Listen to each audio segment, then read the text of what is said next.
Welcome back to Navdha classes. आज हम discuss कर रहे हैं असेसमेंट फॉर लर्निंग कोर्स 9 का क्वेश्चन पेपर 2018 का है। ये क्वेश्चन पेपर कोड 18740। जो वेटेज है इस क्वेश्चन पेपर की वो है 70 मार्क्स और जो टाइम सॉल्व करने को दिया गया वो है 3 आवर्स। इस क्वेश्चन पेपर में टोटल आपको 5 क्वेश्चन अटैम्प्ट करने हैं, जिसके अंदर जो क्वेश्चन नंबर 1 है वो कंपल्सरी क्वेश्चन है और बाकी 4 यूनिट में से कोई 4 क्वेश्चन ईच आपने अटैम्प्ट करने हैं। Now, question number 1, compulsory question. Write short note on the following. A part, norm referent criterion and criterion referent test. B part, diagnostic test. C part, importance of continuous and comprehensive evaluation.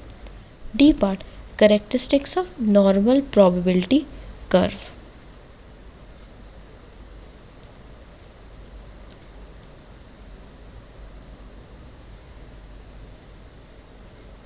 अब हम discuss करने जा रहे हैं unit number 1 का question number 2, define evaluation, differentiate between quantitative and qualitative evaluation.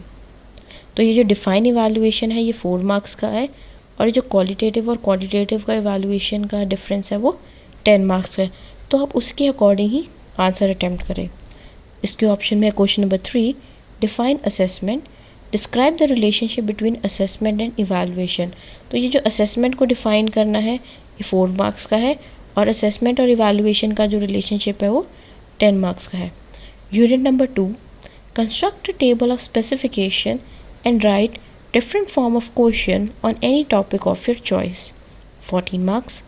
Option में जो question है question number 5, what do you mean by achievement test, describe in detail the procedure for preparing an achievement test. तो achievement test क्या है ये आपने 4 marks के बारे में लिखना है और एक अचीवमेंट टेस्ट प्रिपेयर कैसे किया जाता है ये आपने 10 मार्क्स के हिसाब से एक्सप्लेन करना है। अब हम आ जाते हैं क्वेश्चन नंबर 7 पे, explain the nature of group dynamics, discuss various stoichiometric techniques. Unit number 4, define mean, median and mode, describe their uses. Question number 9, write short note on the following. A part, importance of providing feedback to students and teachers in improving teaching learning process. B part, meaning and types of grading. तो ये दोनों part थे, 8 marks each के थे, तो आपको उसी हिसाब से जो आंसर है उसकी लेंथ पे ध्यान रखना है। Thank you.